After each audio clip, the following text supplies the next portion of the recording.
You can't count them deceived regarding the state of the dead. And I got a question. What about, how come that they can't be brought under the great deception? The priest said, you're right. I apologize, says here, I made a mistake. When I said that all the millions of people living on the face of this planet, everybody, you know, was honoring the great master. I forgot the Adventists. They're so few in number, when you figure the billions and all people, I didn't even think of mentioning him. So I'm sorry. Then he says, secondly, the reason why they can't be brought under the great deception, let me explain about it. Now he said, my next statement is going to upset some of you. But what I'm telling you is the honest truth. It is factual. It's reality. The fact that the Adventists observe the biblical Sabbath of creation and reverence the Creator on that day, it makes it impossible for the spirits to deceive them. They are giving very special help and great spiritual insight. And he said, under these conditions, they are not ordinary people. And that stayed with me, man, just like this.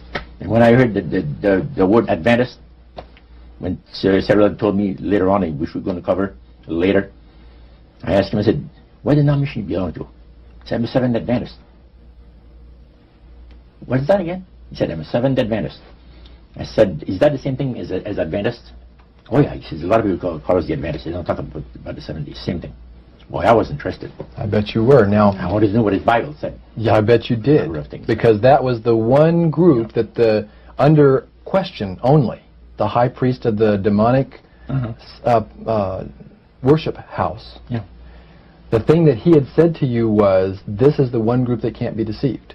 That's right. And so somewhere back inside that that resistance you had came out, and you awoke. A few months later, that experience, unique experience, was instrumental in helping me make a decision for Christ. And also, I had no hesitation to join myself to God's commandment-keeping people because of the fact that I knew what kind of people they were. And after having had 28 Bible studies in 1 week, I started to keep the Sabbath, you know, forever. But you see, the time that I had these Bible studies, 4 hours per evening, we started at 7 o'clock and finished at 11 o'clock at night. We had this Bible study similar to what you showed me the other day, that you have in your pocket. The Bible studies were about an hour. There were questions, and then you looked up the verses that they gave you in the Bible, and you had your answer. It was so fantastic. And the Spirit of God was really ministering to me the graces of redemption. Every moment of all those Bible studies was precious. Precious, precious, precious. Roger, at that time, your major language was French. You did not speak English, and all of this happened in the French language in Montreal. How long after you became a Seventh-day Adventist, or after you learned of Seventh-day Adventists, did you read the book Great Controversy by Ellen White? Well, I joined the church. I first had a Bible study in October of 46. In April of 47, I was baptized into the church. In September of that year, Hilda and I got married. And the French church in Montreal gave us, as a wedding gift, the Conflict of the Ages series. And I had not read the Great Controversy up to then. But then you read it. Yeah. And what went through your mind when you read the book Great Controversy, thinking back on the experience you'd had maybe just a year or so before? That's right. What went through your mind? This person is inspired. This person has got knowledge that nobody else has on the face of the earth, except, you know, the spiritists that I was mentioning, because it's so unique. See? Well, I find it very remarkable that they were willing to share the strategy that Satan is working on with this group. Of course, their plan was that it would never get out. That's right. Under seal of death. That's right. Their plan is that you don't have to worry about saying anything about the great master. Because as soon as anybody strays some, the spirits will tell the high priest right away what's taking place. They did with my Bible study that Wednesday night. I studied on Monday and Tuesday. By Wednesday night, the spirit counselor appeared to the high priest and says, you have one of your defectors. He says, that Mono guy, you're going to get rid of him. Because he's out there studying the Bible with the Adventists, the people that the Master hates most on the face of the earth. And the high priest almost had a heart attack. Because he said, I kind of like you. He said, that's what he told my friend. Because I didn't see him after that. But he told my friend to try to convince me to go back, to spirit worship. Roger, you were 72 hours away from making a full commitment to the elite spirit worship. Mm-hmm. How did God rescue you at that strategic moment? Well, I'll tell you, I should really go back a couple of weeks in time. As the high priest had talked to us about the advantage of getting initiated in the society on the 31st of October, that night I came home, went to bed, and I couldn't sleep till about 3 o'clock in the morning. Because I had all of this experience of the supernatural that I'd gone through for so many months now, and my Catholic upbringing that I've had, and questions about God. Now I knew there's a God, because the Spiritist made me well aware of that. But I was in a state of terrible unrest. I could not have slept.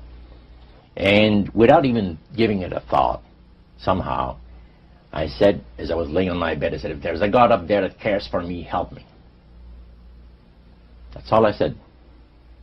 Next thing I knew, the alarm clock rang. It was 6:30. It was time for me to get up and go to work.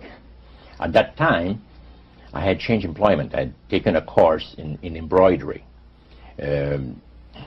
for the manufacturers of ladies' dresses in Montreal. There's embroidery companies that makes all this, the piping and sequence work and all of this, fancy designs, sure, ladies' dresses. And that's where I was working at the time.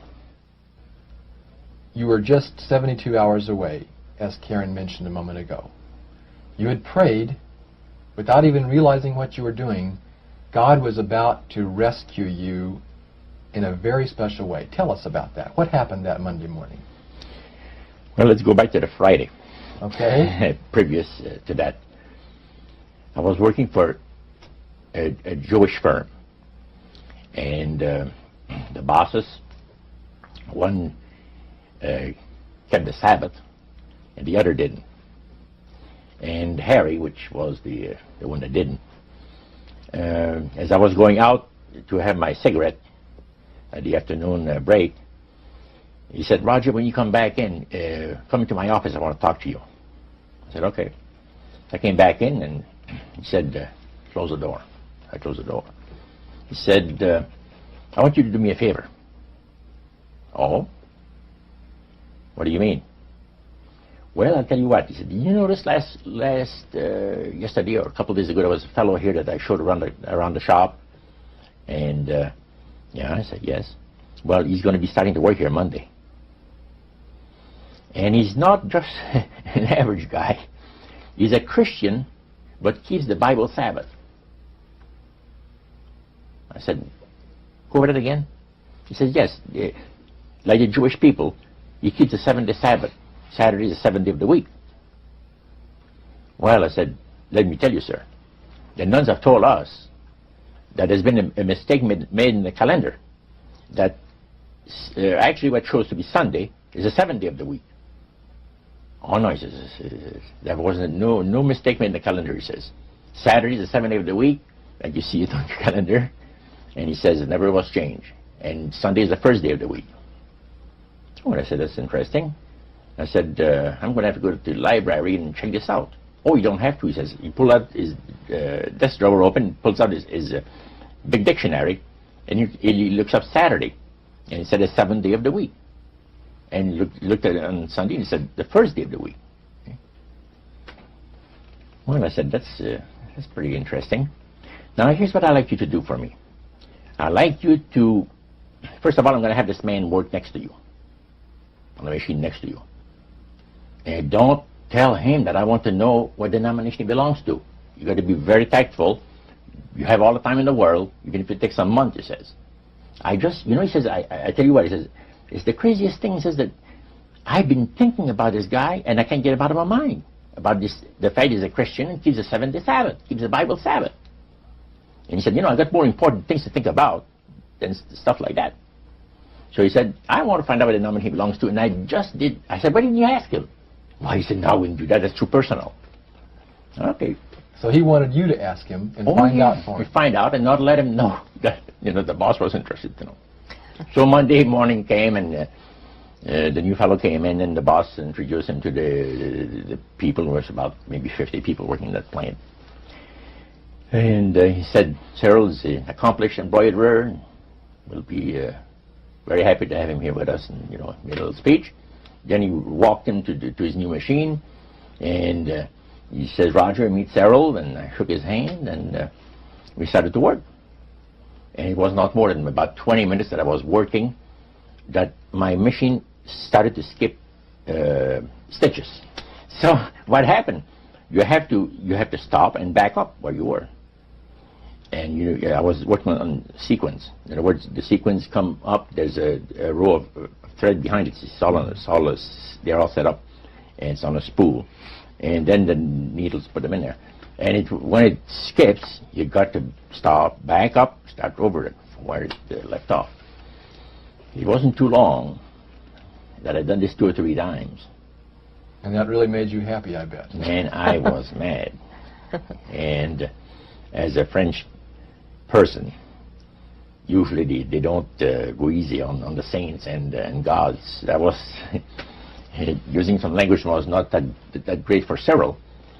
But anyway, I called the boss over. I said, come and see this machine. I'm having trouble with it. He checked it, worked on it for 5 minutes, you know, work with it. Beautiful. I sit down again, start to work, the same thing happens over again. Harry, after he tried that 2 or 3 times, he said, Joe, come over. He's the old guy that knows everything about everything, you know, in the shop. So he looks at the tensions and adjusts things, and he says, it's working beautiful. Well, I started to work again, and another 20 minutes after, the same thing, and I had to stop the whole thing. By then, you know, it was time to go out for the coffee break. So I started walking out, and I told Sarah, I said, have you ever seen such a crazy thing as this, the trouble that I have with this machine? No, he said, it's a new machine. I said, brand new machine, just a month old. He said, that's very unusual. So we go downstairs, and I said, do you have any suggestions how to fix this problem? No, not really, but he says, I have a suggestion that might help. He says, I heard you, he says, calling upon God, but it was not in the way that I would have liked to hear you talk. He says, go easy on God, he says. Did that offend you, Roger? You know, I said, thank you. It did not offend me, because it was pleasant about it. And I said, you know, I said, thank you. I said, I'm sorry if I offended you by my language. He says, it didn't bother me. I said, by the way, I said, this is the opening. You're quite a religious man, I understand. Yeah, he says, I read the Bible and go to church. That's great. I said, what denomination do you belong to? Well, I'm a Seventh-day Adventist. Excuse me? Repeat that again? He says, yeah, I'm a Seventh-day Adventist. Did that shock you?